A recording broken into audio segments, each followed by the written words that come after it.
सभी थाने ध्यान दें, किसी भी थाने के अंदर किसी पत्रकार द्वारा अगर वीडियोग्राफी की जाती है तत्काल मुकदमा लिखवाएं। मैडम अगर ऐसा करने का आपके पास पावर है ना, तो यही बात अब रिटर्न में एक सर्कुलर के फॉर्म में इशू कर दो और अपने सारे थानेदार को बोलो कि अपने थाना के बाहर लगा ले।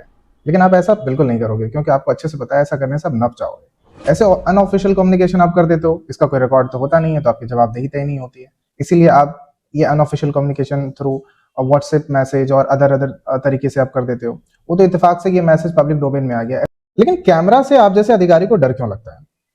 रीजन साफ है, क्योंकि कैमरे में चीजें रिकॉर्ड हो जाती है और आप डरते हो, इससे आपकी जवाबदेही तय हो जाती है। इसीलिए आप चाहते हो कि कैमरा ऑन ना हो, हम कुछ भी बदतमीजी पुलिस स्टेशन में करें, कुछ भी करें, इसकी अकाउंटेबिलिटी और इसकी रिस्पॉन्सिबिलिटी मेरे ऊपर नहीं आएगी, क्योंकि इसका कोई रिकॉर्ड ही नहीं होगा। कल को कोई जाएगा कहने के लिए जी मैं गया था पुलिस स्टेशन अपना एफआईआर लिखाने, हमारे साथ बदतमीजी कर दिया पुलिस वाले ने, तो जज भी पूछेगा भाई या जो सीनियर ऑफिसर्स है, भाई इस बात का क्या प्रूफ है? हो सकता है तुम गलत एलिगेशंस लगा रहे होंगे।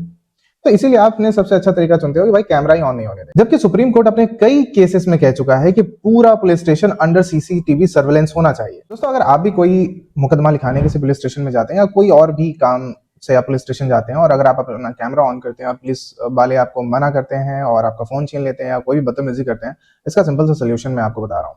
आप वहीं पर जाकर के पहले एसएचओ साहब को इन्फॉर्म कीजिए कि ऐसा ऐसा हुआ है। ऑब्वियसली है, एसएचओ साहब भी इस पे कुछ ज्यादा, कई बार तो आपको जाने ही नहीं दिया जाएगा एसएचओ साहब से मिलने के लिए, ये इशू आएगी।